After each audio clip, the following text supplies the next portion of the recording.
Ni kalau kau nak tahu, rumah aku ni orang Jepun. Ha? Ah. Oh, iya. Ya.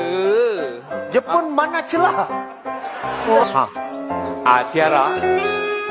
Apa persamaan kamu dengan wow? Ano? Persamaan kamu. Kalau naik wow, Oh, dia jawab masak.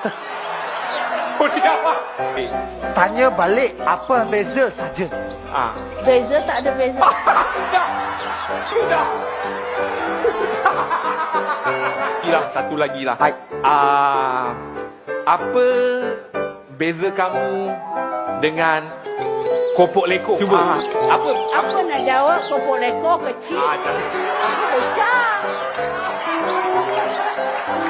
Kalau kau nak sangat orang Jepun, Dini pun ada ciri-ciri Jepun juga lah Dini. Apa yang nampak sipunya? Kau tak nampak muka macam selipar Jepun?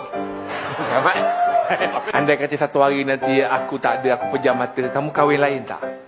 Kamu cek pengganti tak? Kalau ayang, saya pergi dulu.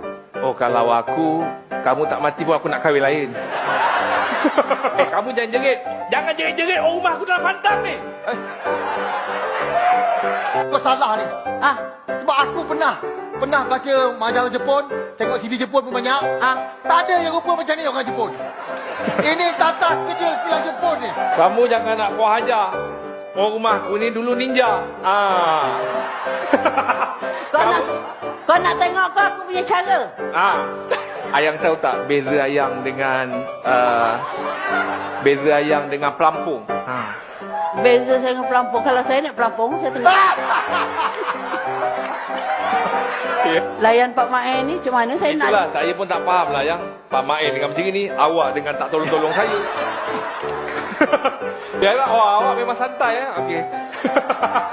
Biarlah, saya nak bagi tahu awak, kita dah start berlakon ni. Kita ke